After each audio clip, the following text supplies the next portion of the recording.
Man हो या women, इस लॉ को देखने के बाद आप किसी को भी कंट्रोल और मैनिपुलेट कर सकते हो। और मैं तुम्हारी एक गलती भी बताऊंगा जो तुम सामने वाले को कंट्रोल के समय करते हो। चाहे तो तुम इस वीडियो को यही स्किप कर सकते हो, क्योंकि इस लॉ में नैतिकता नहीं, सबसे खतरनाक बंदी वो होती है जिसमें इंसान को यह भी एहसास नहीं होता कि वो कैद है, जहां जंजीरें दिखती नहीं, लेकिन उसकी सोच, उसकी भावनाएं और उसका शरीर किसी और के इशारों पर चल रहा होता है। तुमने उसे कुछ नहीं कहा, कोई हुक्म नहीं दिया, कोई वादा नहीं किया, बस एक छोटी सी बात फेंकी, क्या तुम्हारी गर्लफ्रेंड वाकई वफादार है? और फिर चुप हो गए। उसका चेहरा तो मुस्कुराता रहा, लेकिन भीतर एक शक पैदा हो चुका था। तुम कुछ नहीं बोले, लेकिन बीज बो दिया। मैनिपुलेशन वहीं से शुरू होती है, जहां सामने वाले को लगता है कि वह खुद सोच रहा है, जबकि असल में सोच उसी ने डाली है जो खामोश था। और यही खेल सबसे बड़ा जाल है। इंसिन्युएशन, सजेशन, वाइब, एबिगुटी। जब तुम किसी के दिमाग में सीधे कोई बात डालते हो तो सामने वाला सतर्क हो जाता है, पर जब तुम सिर्फ माहौल बनाते हो, वाइब पैदा करते हो, एक अधूरा इशारा करते हो, एक वाक्य अधूरा छोड़ते हो, तब इंसान खुद उस खाली जगह को भरता है। अपने डर से, अपने लालच से, अपने सपनों से। और जो विचार इंसान खुद बनाए, उस पर वो सवाल नहीं उठाता, वो उसे सच मान लेता है, और फिर उसकी जड़ें गहराई तक चली जाती हैं। इसलिए जो सच में पावर में है, वह चीखता नहीं, वो विस्पर करता है, वह दावा नहीं करता, वह इशारा करता है, वह कुछ कहता नहीं, वह वाइब बनाता है।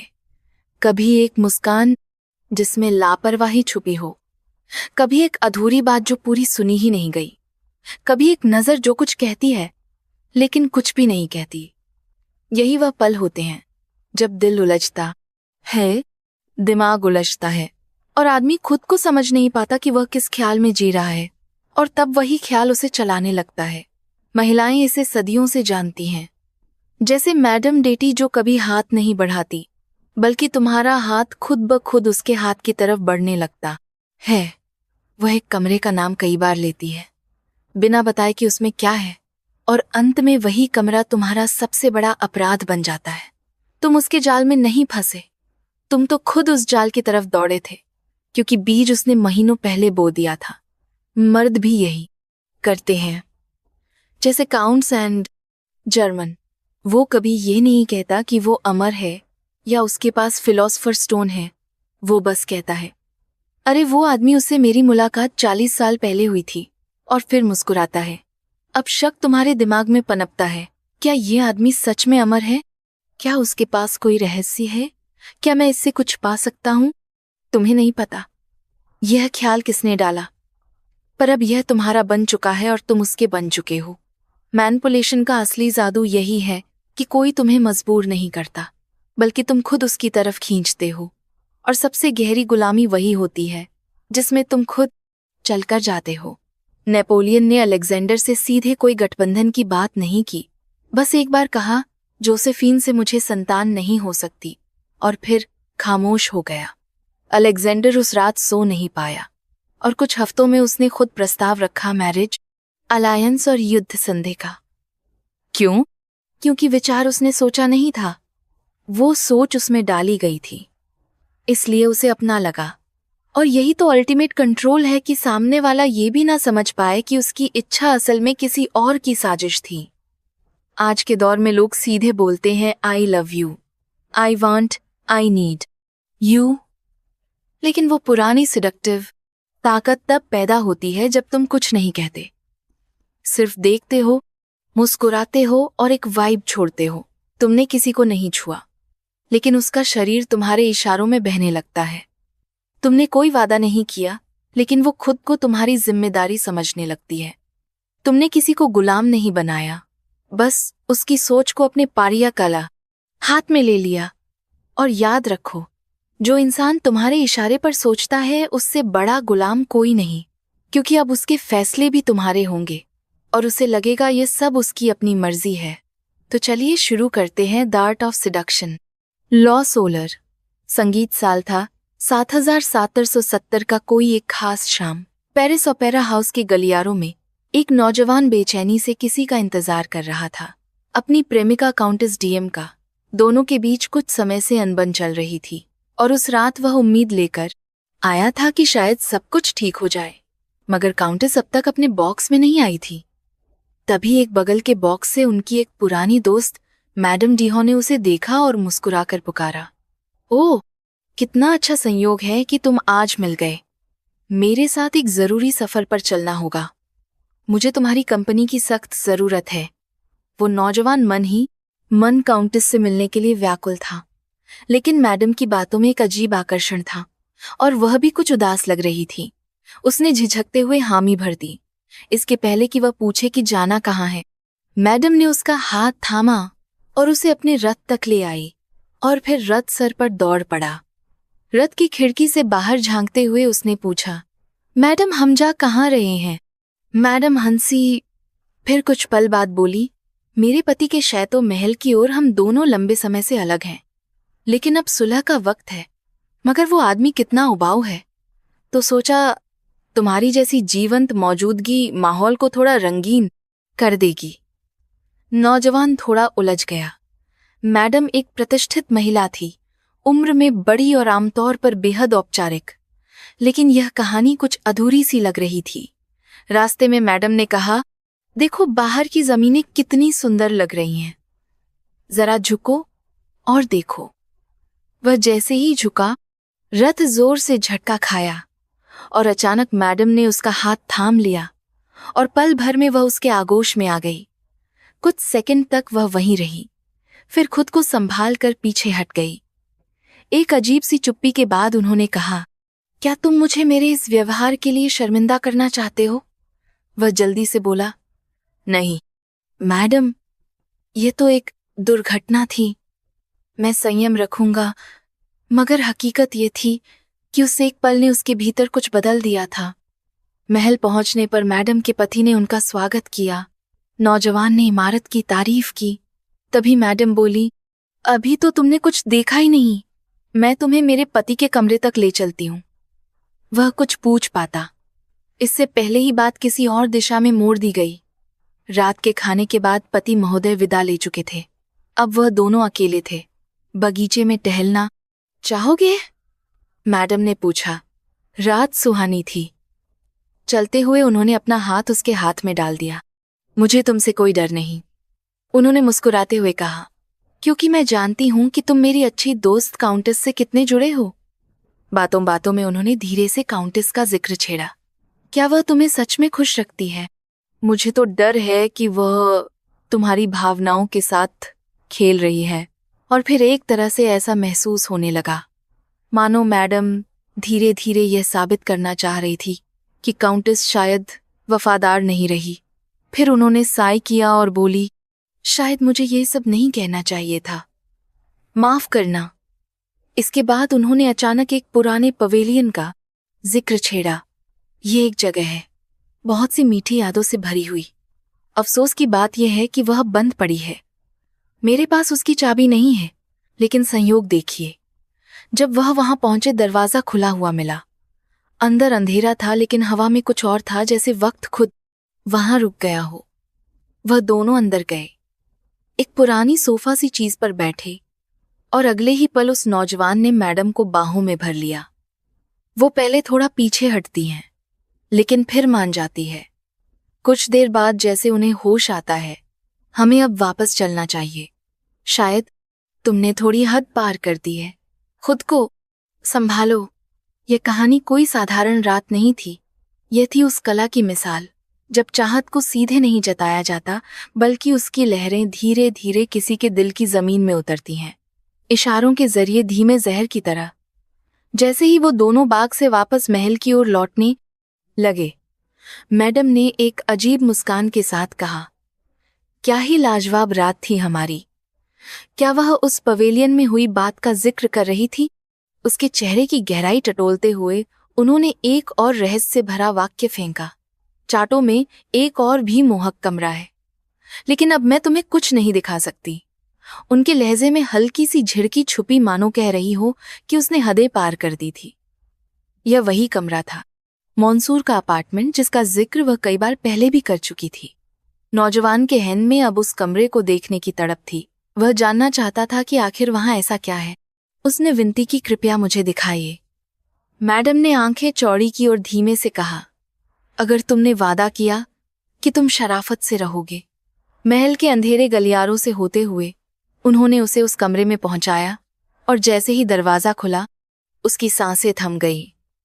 यह कोई आम कमरा नहीं था, यह तो मानो इंद्रियों का मंदिर था।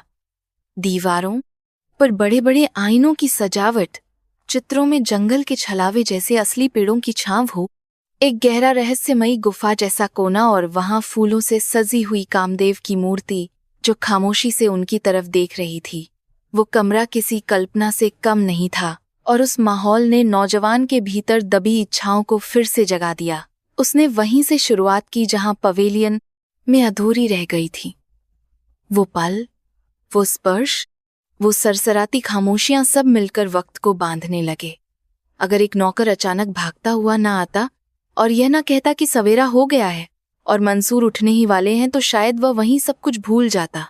दोनों ने खुद को अलग किया और फिर उस दिन की दोपहर जब नौजवान विदा लेने लगा, मैडम ने उसे देखा और मुस्कुराकर कहा, विदा मंसूर, तुमने मुझे कई सुख दिए और बदले में मैंने तुम्हें एक हसीन सपना दिया। अब लौट जाओ, तुम्हारा प्यार तुम्हारा इंतजार कर रहा है और मेरी तरफ से काउंटेस को कोई शिकायत मत होने देना। रथ में बैठकर वो वापस लौट रहा था, लेकिन दिल अब भी उसी कमरे की दीवारों में अटका था। उसके भीतर एक अजीब सी भावना थी, मानो उसे इस्तेमाल किया गया हो। लेकिन उसी पल उसके चेहरे पर एक धीमी मुस्कान उभरी, क्योंकि जो सुख उसने छका वह हर संदेह से कहीं ज्यादा भारी था।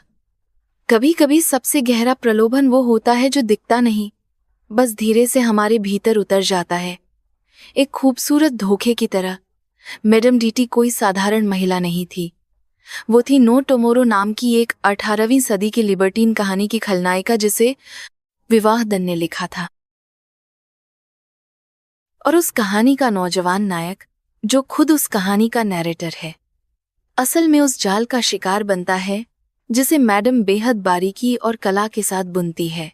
देखा जाए तो यह कहानी काल्पनिक है, लेकिन मैडम की तकनीकें बिल्कुल असली लगती हैं।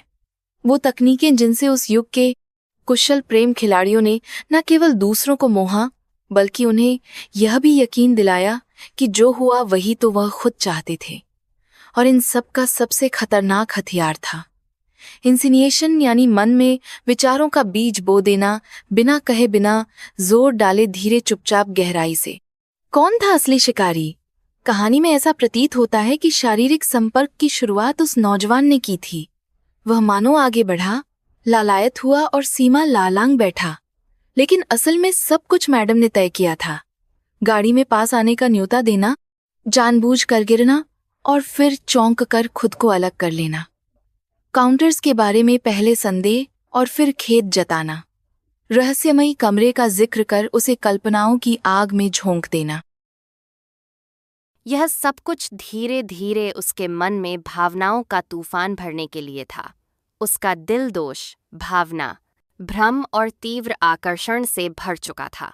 और यही थी मैडम की असली जीत। मन में विचार बोने की कला, इंसिनेवेशन की ताकत यही है कि सामने वाले को लगता है यह मेरी अपनी सोच है, जबकि असल में वह विचार कहीं और से रोपित हुआ था। जैसे फ्रायड ने कहा था, एक सुझाव वो होता है जो बिना जांचे सीधा बहन में उतर जाता है और लगता है जैसे वह विचार तो खुद का ही था। कैसे करें इस हथियार का इस्तेमाल? इस कला को सीखना खासकर किसी प्रलोभन या प्रभाव के आरंभिक चरणों में एक गहरी मनोवैज्ञानिक चाल है। किसी को लेकर थोड़ा थोड़ा संदेह पैदा करें, जैसे कि उसके करीबी व्यक्ति उसे धोखा दे रहे हो। एक हल्का छू लेना या कुछ सेकंड्स के लिए नजरें टिकाना, यह सभी छोटे संकेत इच्छा और आकर्षण का बीज बनते हैं। एक साधारण लेकिन दोहरे अर्थ वाला वाक्य, तुम्हारी आंखों में कुछ अजीब है आज, शब्दों में उतना नहीं होता जितना उनके पीछे छिपे भाव में। और फिर आप वहां नहीं होंगे, लेकिन वह व्यक्ति खुद को अकेले में वही बातें सोचते हुए पाएगा। क्या उसने कुछ कहना चाहा था? क्या मैं उसे पसंद हूं? या फिर वो बस खेल रहा था मेरे साथ? इन सवालों के जवाब ढूंढते ढूंढते वह खुद ब खुद आपके जाल में उतर चुका होता है। और यही इनिशिएशन की सबसे बड़ी शक्ति है। आपने कुछ भी साफ साफ नहीं कहा, फिर भी सब कुछ कहा।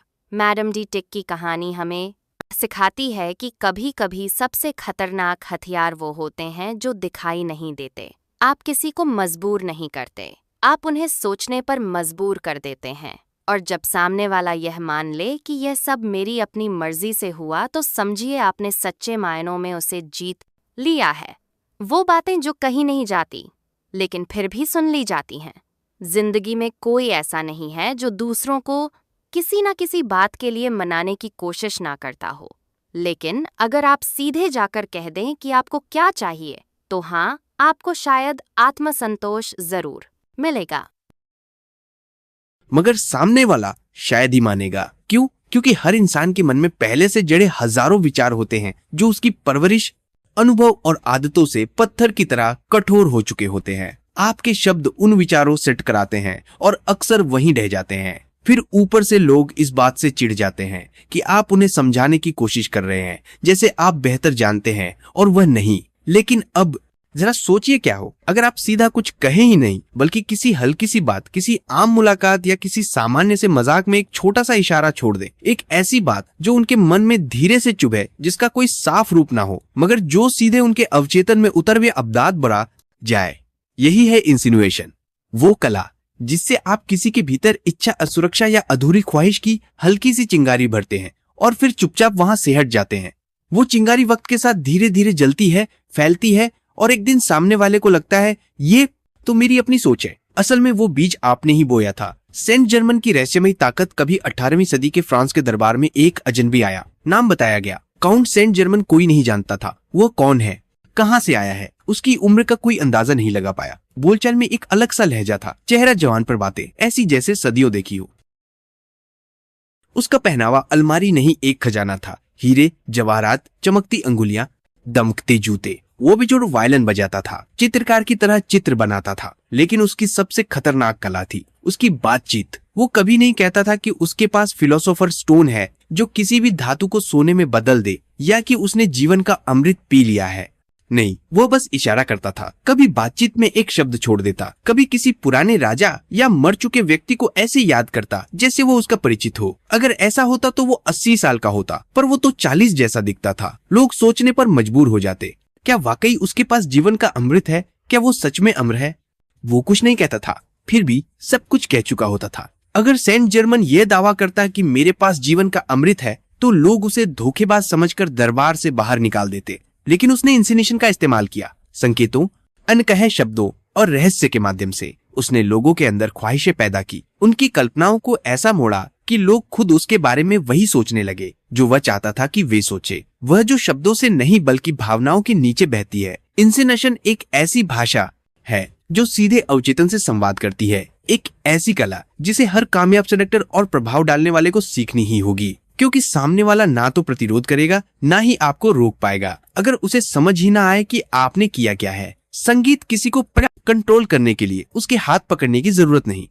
बस इतना काफी है कि तुम उसके ध्यान में दाखिल हो जाओ और फिर उसके सोचने से पहले वह वही सोचे जो तुम चाहते हो। क्योंकि जब कोई तुम्हारे हिसाब से सोचता है तो वो पहले ही हार चुका होता है। यह खेल कभी जोर से नहीं खेला जाता। यहाँ कोई हुक्म नहीं देता, कोई इजाजत नहीं मांगता। यहाँ साजिश खामोशी से होती है और जीत इंसान के दिमाग के सबसे गहरे कोने में छुपी होती है। तुम एक लाइन कहते हो, उसने तुमसे अब पहले जैसा प्यार नहीं किया ना, बस इतना ही, और फिर खामोश हो जाते हो। सामने वाला मुस्कुराता है, लेकिन उसकी मुस्कान के पीछे शक का बीज उग चुका होता है। अब उसे एक्सप्लेन करने की जरूरत नहीं, वो खुद सवाल करता जाएगा, खुद टूटता जाएगा। यही है असली मैनिपुलेशन। जब तुम कुछ कहते नहीं लेकिन सब कह जाते हो, जब तुम कुछ करते नहीं लेकिन सब कुछ कर जाते हो। लोग सोचते हैं कि मैनिपुलेशन जबरदस्ती होती है, लेकिन सच्चाई उल्टी है। सच्चा मैनिपुलेटर इजाजत नहीं लेता, वह जरूरत पैदा करता है। वो तुम्हें उस जगह ले आता है जहां तुम्हें लगता है कि मैं ही चाहता हूं ऐसा करना, जबकि असल में चाहत तुम्हारी नहीं थी, वह सिर्फ तुम्हारे अंदर डाली गई थी, जैसे कोई और तुम्हारे दिमाग का रिमोट हाथ में लिए बैठा हो। यही किया था काउंट सेंट जर्मन ने। ना उसने कभी खुलकर कहा कि उसके पास अमृता का रहस्य के लिए थी, अंदर दिमाग का रहस्य के लिए है। न उसने दावा किया कि वो फिलोसोफर स्टोन का मालिक है। उसने तो बस कुछ अधूरे वाक्य बोले, एक अजीब सी हंसी और फिर एक नाम लिया। अरे वो मैं उनसे मिला था कोई 40 साल पहले। अब सामने वाला सोच में डूब गया। क्या ये इंसान अमर है?